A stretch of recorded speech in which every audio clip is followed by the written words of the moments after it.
Yeah, my name is Sylvan, and I come to Arizona 2 years ago with some friends, and it did not work out, and I ended up living on the street.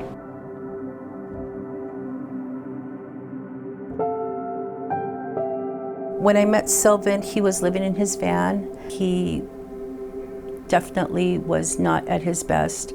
He was sick, he was frail, he had cancer, he was weak. First come here, everything was fine, but then everything started to change, and then I get very stressful. The stress was real hard, and then I feel like I'm starting to go into a depression. So I just move out, put my things in storage, and go on the street. For someone that's sick, an elderly person like Sylvan, who has all these medical barriers, it's not easy. He would come in every other week to just check his status, and he would be sweaty and frail. His skin was ashy, and he was not at his best when he first came here. I go to the resource center, I could take a shower, I get meal, and one day I was outside and this gentleman come there and we were talking, right? And I don't know what he do, but I think he was maybe an important guy who was trying to help people. And I went in to the Asmana home and talked to them in there, and then that day they called me and give me a room to stay. Again, meal, shower, and comfort. He had a blow-up mattress in the back of his vehicle. I remember going out there one day and just seeing how he lived, and it's the saddest thing ever. I know that he spent a lot of time inside the resource center just to relieve himself from the heat. So, yeah, it's not easy to live in the heat and be an older person and have cancer. It's just not. It took him, I would say, about 3 months to really regroup, let his body catch up, in getting better. People get into our program. Our focus is trying to see what their barriers are.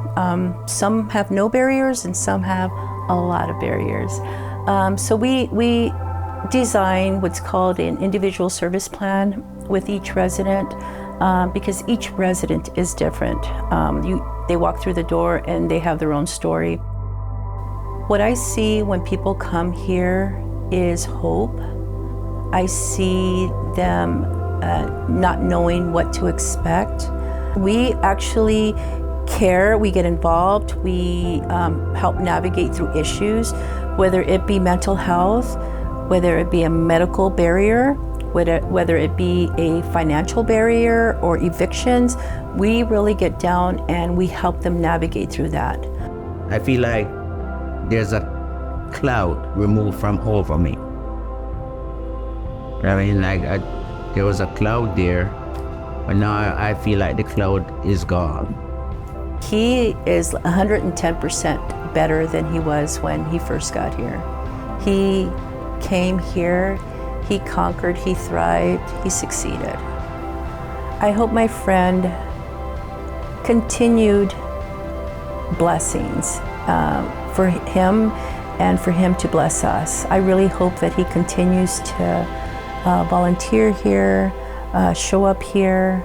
I know that he welcomes every new resident that he sees that he's never met at breakfast.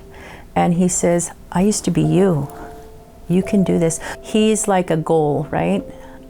That's how I see him. He's like a goal. And I love the fact that he paints that to the new residents.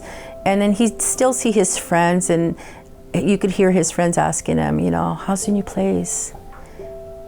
How's the new place? He always says, life is good. Life is good.